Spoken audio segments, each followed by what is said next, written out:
Chapter number 1 operation on the sets. आज का topic है properties involving operations on the set. तो basic operations जो सेट पे होते हैं वो 3 टाइप्स के हैं।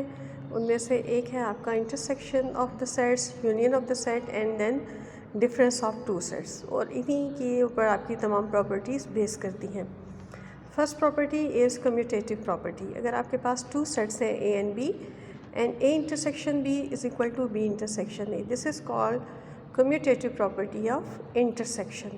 इसी तरह से अगर इंटरसेक्शन के बजाय आप यूनियन ले रहे हैं और 2 सेट्स ही हैं, यानी सेट आपके पास 2 ही हैं, तो A union B is equal to B union A. That is the commutative property of union. So if 2 sets are involved, then we have either intersection property, commutative property of intersection, or commutative property of union.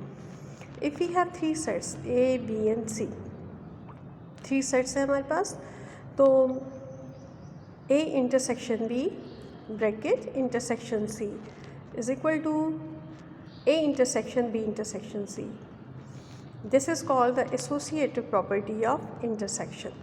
Associative property में हम 3 sets लेंगे, first 2 का intersection लें और उसका जो answer आए उसका थर्ड के साथ इंटरसेक्शन फाइंड करें, या बी और सी का यानी सेकंड और थर्ड का इंटरसेक्शन लें और उसका फिर ए के साथ इंटरसेक्शन फाइंड करें. You will see the left and the right hand side are same.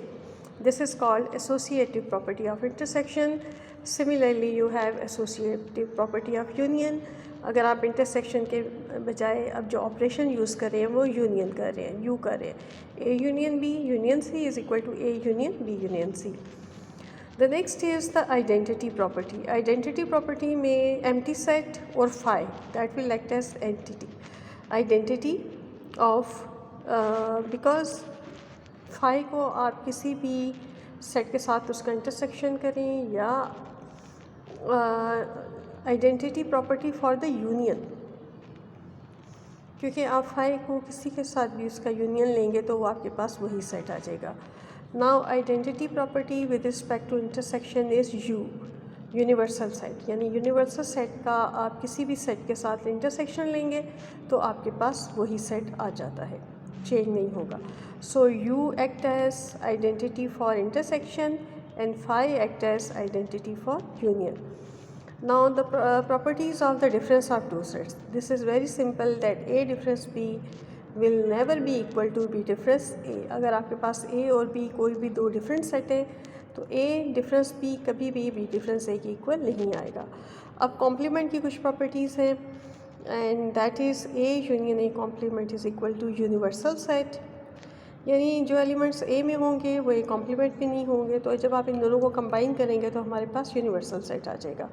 और चूँकि ये दोनों डिस्जॉइंट सेट्स होते हैं A और A कॉम्प्लीमेंट, तो जब इनका इंटरसेक्शन लेंगे तो एम्प्टी सेट आ जाएगा. U कॉम्प्लीमेंट लें यानी U का U में से माइनस करेंगे तो एम्प्टी सेट आ जाएगा, और U में से एम्प्टी सेट को माइनस करेंगे तो यूनिवर्सल सेट आ जाएगा. Exercise 1.4 question number 1, commutative property of intersection हमें फाइंड करनी है, और कुछ में हमें commutative property of union. Sets a b and c are given. जब भी हमें प्रॉपर्टी प्रूफ करनी है कम्यूटेटिव एसोसिएटिव कोई भी, तो उसका हम पहले लेफ़्ट हैंड साइड प्रूफ करते हैं, देन हम उसका राइट हैंड साइड प्रूफ करते हैं, और दोनों का आंसर हमारे पास एग्जैक्टली सेम आना चाहिए. अब the set A is consisting of A E I O U vowels हैं, B is A B C D. अगर आप दोनों का इंटरसेक्शन लें, दोनों में जो कॉमन एलिमेंट आ रहे हैं that is only A.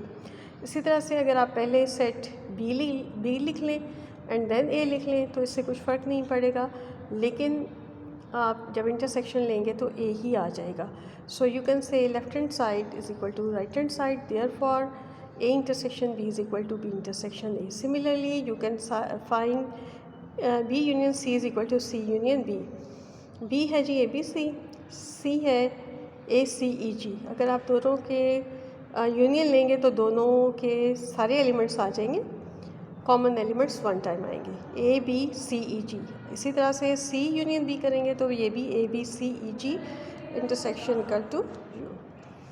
Similarly you can find question number 3, associative property s t n u 3 sets are given, और इनका हमें चूँकि 3 सेट्स हैं तो लेफ्ट हैंड साइड हमें लेनी है तो पहले जिन दो सेट का हम इंटरसेक्शन फाइंड करेंगे राइट हैंड साइड पे, उससे डिफरेंट दो सेट्स का इंटरसेक्शन फाइंड करना है।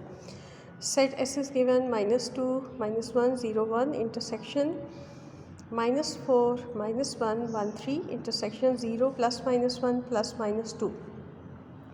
जब हमने इन दोनों सेट्स का लास्ट वाले टू सेट्स का इंटरसेक्शन लिया तो ये देखें कि हमारे पास दोनों में जो कॉमन एलिमेंट्स आ रहे हैं वो -1 आ रहा है और +1 आ रहा है।